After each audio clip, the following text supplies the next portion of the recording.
Ladies and gentlemen, welcome back to Leppy Duels. It's episode 20. Thank you so much for hanging out with us this long. We appreciate all you guys at home. If you haven't taken the time to subscribe yet, please smash that subscribe button down below. We appreciate it. I'm your host, Jacob Arvidson, and we are once again presented by Jarvie Media. Let's get this thing rolling. In case you're new here, here's how the show works. We've got 4 distinguished guests that will be joining us here momentarily. Each of them will go 1v1 versus the other 3 contestants.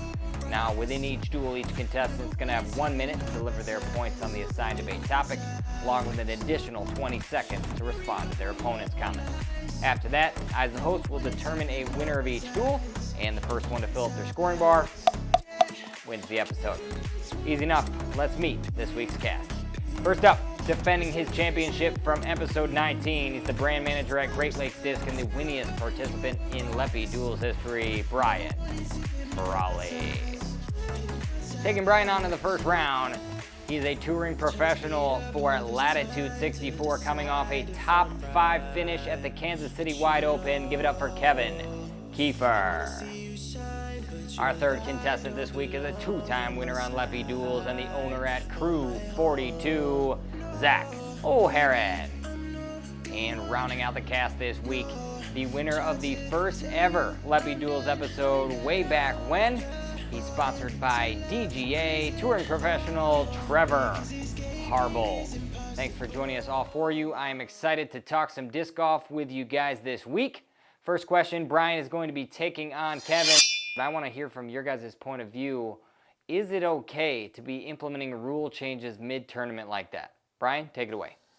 The only reason that I can think that rule changes should be allowed mid-event is for safety.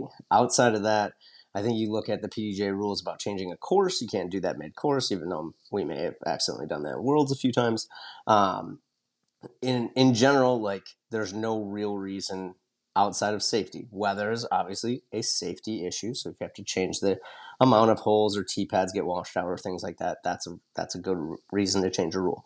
But in general, I can't see how it's going to make the competition better by changing a rule, because when you do that, you affect the overall player base, people in a negative way or a positive way. It creates a lot of ambiguity and gives TDs too much control. We should be sticking to the rules as they are laid out and as the PDGA has approved them, because without that, where are we? Which brings me to my closing argument: call 30 seconds more often, pros. All right, you heard it from Brian. Kevin, what do you got for us?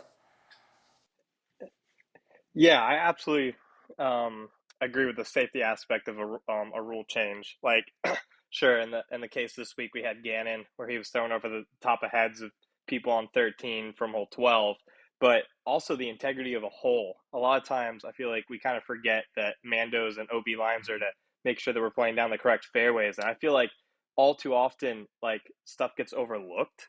And I think that it is completely fine to put up Mandos and to put up OB lines as long as people are warned through emails or even a TD before they send them off on hole 1. Should it happen often? No. But can it happen during tournaments? Absolutely. And I think that if you look in the case scenario that we had this week, round 1, Gannon threw out to the left, and then round 3, because of the Mando, Gannon had to go up the middle and play the hole as it should be intended. So, yes, I actually do believe that we should be able to implement Mandos and OB lines throughout the tournament. So you guys both said yes, but gave essentially 2 different reasons to back it up. So defend your points, refute the other person's if you can, and separate yourselves, Brian. I think something like Kevin's scenario that he just mentioned with Gannon could easily be taken care of pre-event. There should be some sort of player group or TD group that goes out with players that checks on every course like this, that looks for safety-related issues or ways to get around certain things. That's stuff that, players might argue competitive advantage, but it's definitely something that can be controlled ahead of time. Okay, Kevin? I disagree with that. I mean, Gannon threw it backwards. Like, some players, even myself, I didn't even think about that. Like, you're going to miss these, like, shots that high level caliber players are going to take. So to just have it to where in the middle of the tournament, yes, you put up a Mando that affects literally one player out of the 150 competitors that we had at Kansas City, I think that that's completely understandable instead of having a committee that walks the course beforehand. Okay.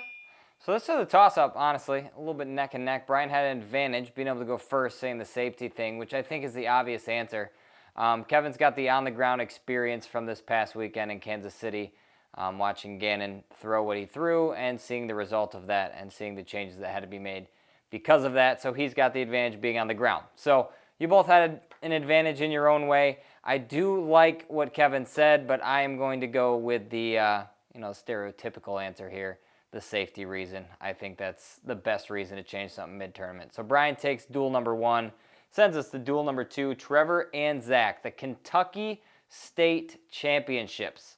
Kind of hit the news about 2 or so weeks ago when it became public, with an FPO division that did not exist when the tournament was first implemented online and started getting talked about. Since then, the FPO division has been added, but as an unsanctioned portion. So I want your guys' feedback. Is this a trend that we're going to see starting? Is this going to just result in negative feedback for the tournament? What do you guys think? Trevor, you're up first. Well, way to give me like this ridiculous question about my home state championships. I appreciate it. Let's be honest, this is a weird time in our sport with stuff like this. I think that it's a 50-50 from my standpoint, right? I've been talking about this for a couple of weeks because it is my hometown area and my state championship. Usually that tournament it only has 3 or 4 ladies sign up anyway. So in a way, I understand why he's cutting it for that, and I also understand why he's cutting it for the drama. I don't think it's a trend that we should be looking forward to. I think cutting the FPO out is a really, really bad move, to be honest. But let's be real. Times have changed and our sport is different, and people are doing some crazy stuff to show their support for ladies and show their support for the opposite party. So I hope it's not a trend that goes forward. I guess my standpoint is that I don't like it. You're cutting out the FPO, and FPO is a big part of our game. So Well said, Trevor. Zac, where are you going with this one? So Trevor is right. FPO is a big part of our game. We see that really big in the West Michigan area with like women's series where it's women only events. And sometimes I get sad because I go to disc golf scene, I go to register because it's like I love that course and I'm like, oh, it's a women's only event. But it doesn't upset me. I think that's a great thing that women can do that. I will note that we already in our sport have mixed only tournaments and female only tournaments already. The United States Amateur Disc Golf Championship is a mixed only event. It's a fantastic tournament. There's not a big issue around that. The tournament director in this case, I think that it feels like initially, since like last year they didn't offer FPO either, it feels like a driving factor that they're talking about people not signing up for it. Unfortunately, they like had a post a couple weeks ago that got deleted talking about protest of security, media, player distraction issues, right? Personal attacks from the PDGA based on that like qualification. So you could read between the lines about what they're talking about there.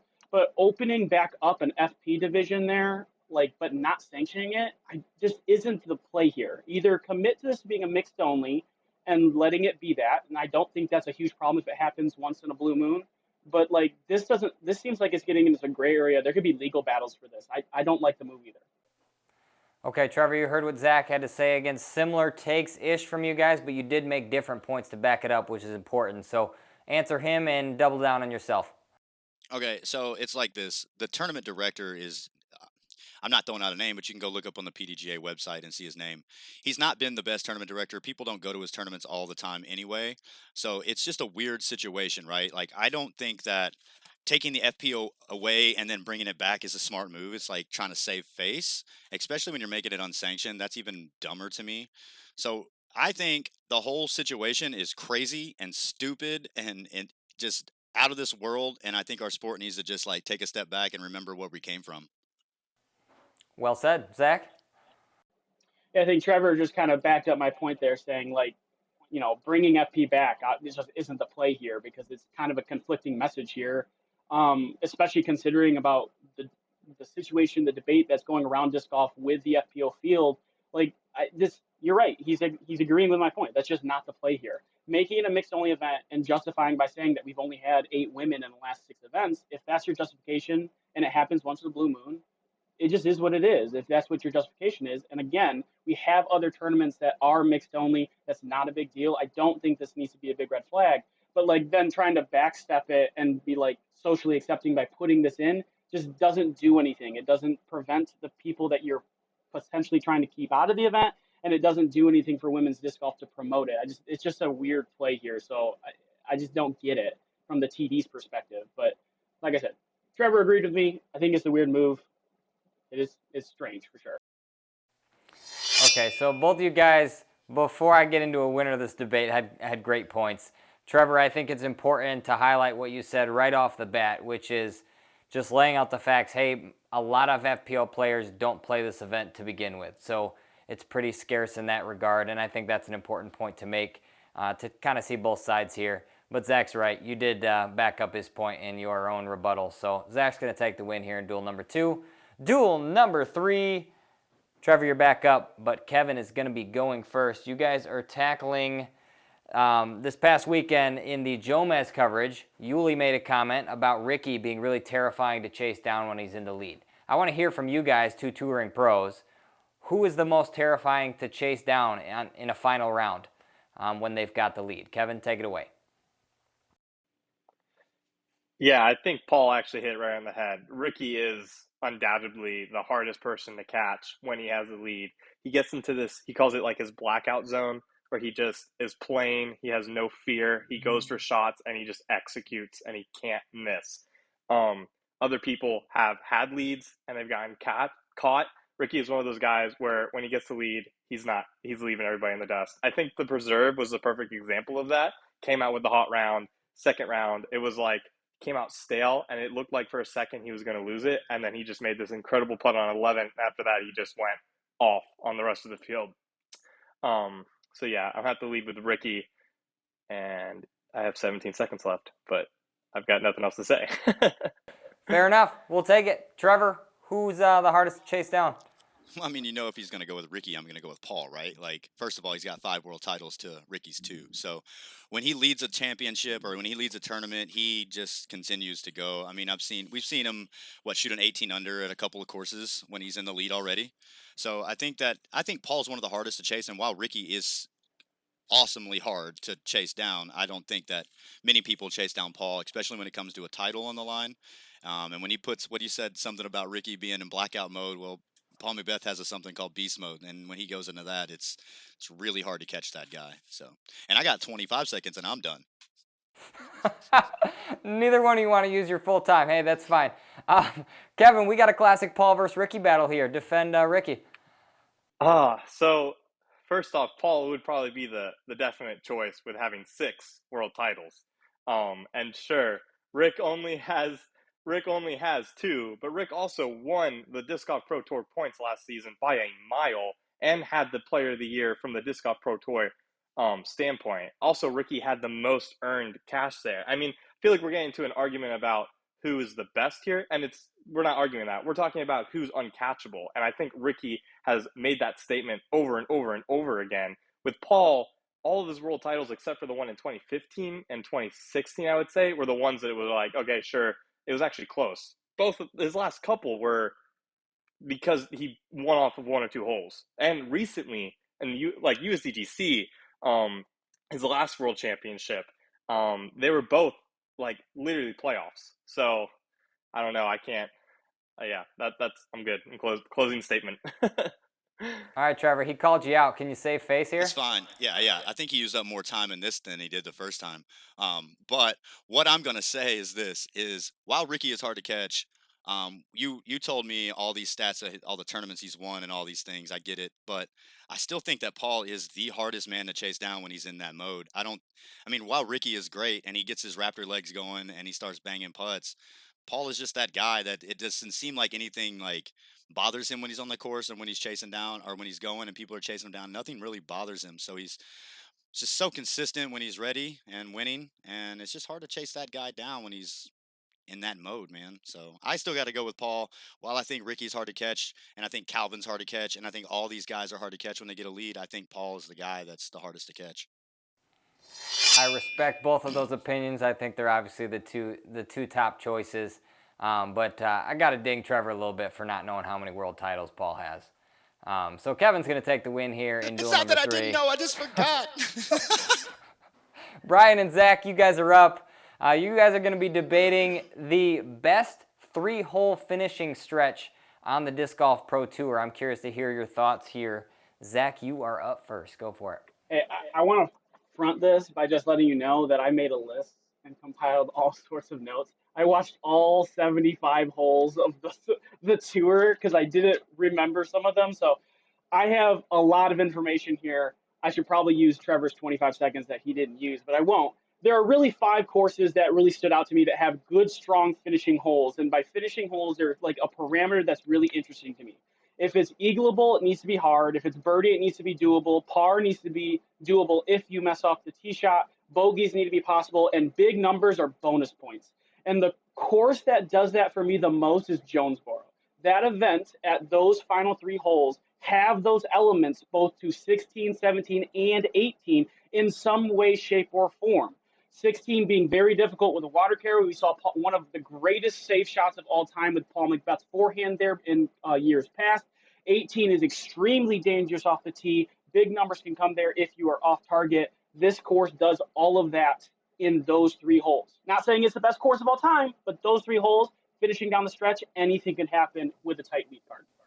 Okay, he goes Jonesboro. Brian, where are you going? So I didn't make a list, but Cal and I did sit down at Great Lakes on Sunday morning. We watched Joe Mez back 9 of a handful of courses just to refresh our things. And the first one that popped in mind was Maple Hill, and that's mainly for 18. I just love the way it pinches, but that didn't sell me on the other 3. And Jonesboro is great, but Jonesboro's got a lot of water. And to me, it's a little bit different. I like some crazy OB and some crazy hills, and I'm going to be a homer. I'm going to Toboggan. All right, 16, it's a birdie you got to get. 17, you got to keep it in the fairway. The big arms, it's an easy 3, not everybody else. But here's the one that will get the pros going. 18, when you can watch Simon throw a 7-speed with a neg 4 turn on an uphill roller in front of 500 people standing right by that fence, that's cool. But what will be cooler is when they change it and move it even deeper. Okay, we've got Toboggan versus Jonesboro. Zach, why is it Jonesboro? Hey, 18 would be cool if it was pushed back so far, but it's not. Right now, we're looking at 18 as it is. And entertainment-wise, from the fan watching Simon's roller, is cool, while the shot itself is cool. It doesn't make the hole any more or any better for a 3-hole stretch, right? 18 itself, that one shot Simon gave, doesn't make that 3-hole stretch more valid than the Jonesboro one. You mentioned it. There's water involved. Yep, that means big numbers are in play. You throw it in the water, you lose a vital disc down the stretch. That matters big time. And of Jonesboro, 16 is the only one with water. That's a very difficult hole if you're off your target on your, especially off your tee shot. And then the 18, you want to talk about great finishing hole. That's a tight piped shot off the fairway. Calvin had one of the best drives there of all time. 17 even, people think that's not that difficult. And then we watched lead card this year, 2 people shank it early right and try to do everything they could to scramble. The 3 holes at Jonesboro as a collective is better for score, like changing. Anything can happen there. It satisfies the conditions I'm talking about from eagle to big numbers. And I don't think Toboggan does that. 16 is a snore for me. 17 is interesting. Unless you have a big arm, then you just throw right of it anyway. And then 18's like, go get a long putt at it. Like it happens every year from every player. I don't think it's that unique or interesting. He's throwing shots at Toboggan. Defend it, Brian. Well, in under a minute and a half, Zach, I'll just tell you to look at all the DGN highlights. You're going to see a ton of highlights from the final 3 holes at Toboggan, way more than you're going to see at Jonesboro. Why is that? Giant crowds, bigger crowds, more unique shots, crazier things that happen. It's better. So this one is tough. I see both sides. Obviously, Brian's defending the homeland, so to speak, with Toboggan a little bit. Zach, I love how you broke down Jonesboro. I think that's important to arrive at where you got. However, like Brian did say, I was going to say it anyway, you took a little bit of time to get there. And for that reason, I'm going to give Brian the edge because this duel was pretty tight. So Brian takes the edge on a timeliness factor, which means Brian is in the lead with 2 right now. So Zach, you're going to be back up against Kevin. And we've got which non-DGPT winner, in your guys' mind, is having the best season so far? Kevin is up first. So the 2 front runners here are probably Anthony Barella and James Proctor. James Proctor is right now outrunning and outbeating Anthony Barella in points, but I think that Anthony Barella has been closer to winning tournaments this season and has overall put together better tournaments in general. James Proctor, this is his first real season being on the Pro Tour, but I'm gonna have to give it to Anthony Barella. He's had a great showing, bunch of top 10s already this season. He killed it out in Vegas to start the year, and then he just recently had a great finish out of Preserve, grabbing another top 10. James Proctor is slowing down towards the end of the season, and James Proctor hasn't yet to make that breakthrough to have a push to win. But I'm going to have to stick with Anthony Barella. Okay, so kind of 2 answers there from Kevin, but he did lean toward AB. Zach, where are you going with this one? Unfortunately, Anthony Barella is not the answer here. It's Holland Hanley. She has by far had the best year without finishing with a W here. She hasn't missed cash of all the events she's played. She's had 6 top 5 6 top 5 finishes at Elite Series or better. She's had 1 top 10 major. She's had 3 podium finishes. In Silver Series, she has 4 top 10s, 2 2 podium finishes in Silver Series. She as an overall, and she's been able to demonstrate this both on wooded courses and open courses. Not like she played the Vegas circuit in the out west in the open courses where she just shredded and then struggled in the woods. She has been able to do it consistently this season over many courses, and she's playing at extremely high level. She hasn't been able to get over the hump to get that win yet, but she's right there. Anthony Barella has already missed cash twice. Okay, he's already missed cash twice in this event. And for me, it's Holland. All right, Holland Hanley versus Anthony Barella. Kevin, defend AB and take a shot at Holland if you need to. Yeah, so Holland, yes, she hasn't gotten a Pro Tour win yet this season, but this is her 2nd season on the Pro Tour. She's bound to get one, and it's going to be soon. Anthony Barella, though, he's been on the Pro Tour for how many years now? 5 or 6, and has yet to win one. He's been knocking on the door for years now, and he hasn't been able to get one. And he's having his best season to date this year. So is Holland a choice? Yes, but she is closer to getting it, maybe. But Anthony Barella has been doing it longer and has been closer to getting it for 6 to 7 years now. Zach? Hey, look, the question is about who's having the best season this far. We're not you can talk about Anthony Barella being close years ago and not being able to get across the finish line. That's fine. The fact that Anthony Barella hasn't been able to do it and being on the tour longer, arguably when the competition was lighter, is a bad argument. Holland Hanley is on the tour, arguably when it's the most competitive it's been in a long time, with Kristen Tatar, Katrina Allen playing very well, Paige Pierce even playing well at stretches, and she's still being able to finish in the top 10 podium finishes left and right, means that she's doing it. She is the one this season being able to get right there, but not quite over the hump. You're right. She will win one this year. I fully believe that. She'll be competitive again at World, but she's the hotter player this season based on what we've seen so far.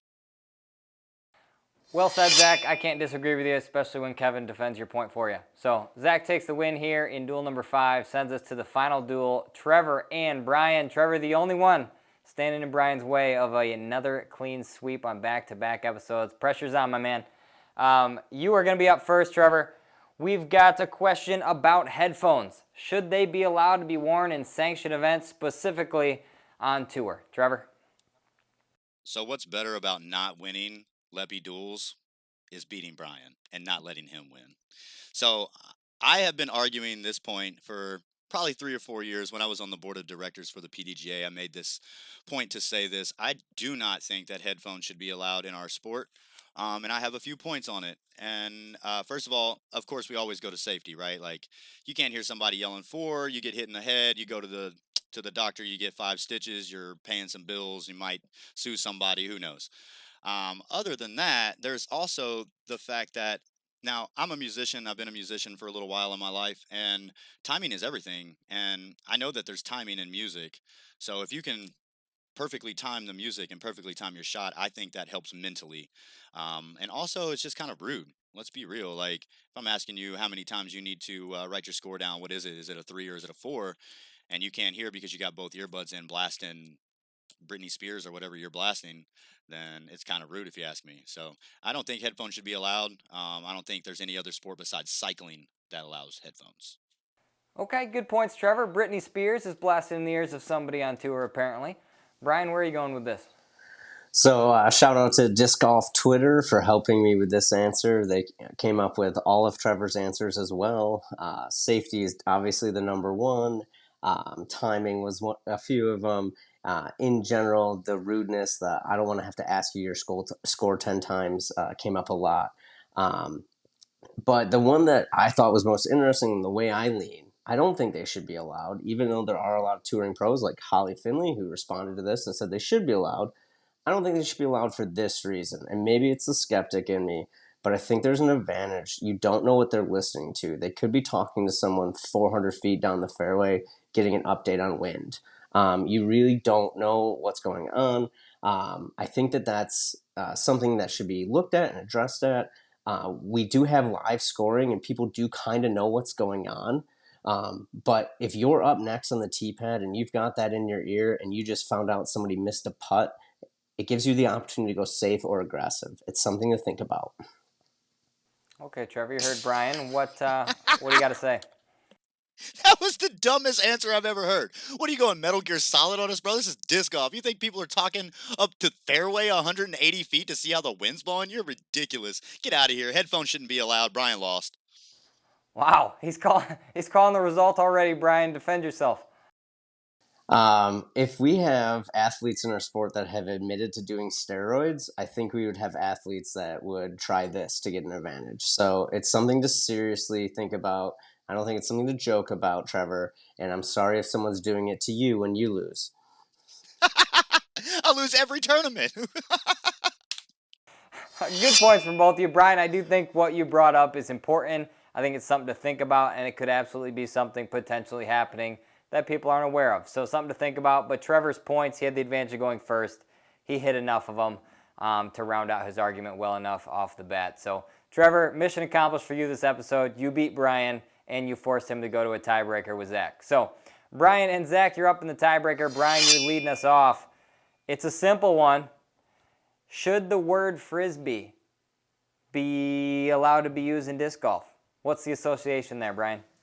I mean, from the technical stance, should it be allowed with anything in disc golf? No, it's a copyright trademark device by the Whammo company. We wouldn't want to ever get sued by anything like that. Of course, it is our roots. It is our history. Are we not allowed to say pigskin anymore when we talk about football because it was originally made out of that? No. Come on. We need to be adults here and realize that the Frisbee is what attracted many of us to this game, whether it was our love of playing catch in the yard or on the beach or the ultimate Frisbee disc in our maybe younger, thinner college years for me personally. But disc golf will forever be synonymous with Frisbee golf or frolf. It will forever be that way. We're allowed to say Frisbee. It's okay, people. Zach, I see you smirking over there. What do you got to say? I do. I think I changed the answer a little bit here in the sense of being like, should it belong in disc golf? Yes, but only as a historical reference, not as a modern day thing. Brian did mention this, that the Frisbee's copyrighted by Whammo. We would hate to be copyrighted, which means there's only one PDGA Frisbee that's ever been legal in the PDGA. And I don't know of anyone who's been using it in relative competitive play. I mean, I pick a year, right? How long has that ever happened? Disc golf no longer does that. It is with discs, not with Frisbees anymore. We should be looking at the sport with the proper terminology. My old math teachers, minus is not the right word that we use here. We use the word subtract. Do we understand what we mean when we say the word minus? Yes, but it doesn't mean it should be used when we're referring to the sport correctly. We should be talking about disc. That's the proper terminology. The Freudian slip will happen, no big deal, but no, disc is the word that we should be using. Let's correct that, please. All right, this one's a toss-up so far. Does Frisbee belong in disc golf, Brian? Every single person here will benefit from more people playing Frisbee golf. Every single person will have bigger purses if you're a pro. Every single person here will have more views on their YouTube channel, and I will have more people walking into my store asking for Frisbee golf discs. I'm not going to correct them. I'm going to sell them Frisbee golf discs, and I'm going to thank them for playing our great sport of disc golf. Zach, can you win the episode? Yeah, you're bringing my point that I, the math thing, right? Where I said use and subtract versus math. Someone comes up looking for Frisbee discs. He's like, yeah, I do have some disc golf disc over here. You're absolutely right. I don't have to make a big point of it. It's not a big correction, but I'm going to use the right terminology because they're not Frisbees, right? There's one Frisbee. I'm not handing them a Frisbee. I'm not handing them the whammo. Even all the other stuff that Frisbees, that's not what they're called. It's copyrighted. They're everything else that's like kind of like one. That's not what they're called. We're giving them discs. That's what they're called. I'm going to say that. I mean, why are we talking about one disc or one Frisbee in the whole thing when we have disc golf going on? Bring them to the sport. Great. They'll learn the right terminology because it's disc. All right, Zach's getting aggressive, teaching correct terminology. Brian is being all-encompassing and the good guy to let them learn on their own. I think that's the best way to build the game, Brian. I'm going to give you the win here. Back-to-back episodes. Win number 5 for you. Congratulations. What do you got for us? Speaking of building the game, I just came back from running my first ever family league in my small town that has a 6-hole disc golf course. They're all under 200 feet. We had 11 participants. It was my favorite thing I've done disc golf related this year, which includes trips to Memorial, trips to the All-Stars, and a lot of hanging out with Trevor. But that was the most fun that I had. I hope that more people choose to get involved. Go find a league to volunteer at. Go find a big tournament to go spot at for Kevin or Trevor when they're out there playing. Go get involved in this great sport. It's not just about throwing the Frisbees, Zach. Well said, Brian. Again, congrats on the win. Zach, Trevor, Kevin, thanks for being with us. Appreciate all you guys being here for episode 20. We're excited and honored we've made it this far. We'll see all you guys next week for episode 21. Have a great weekend.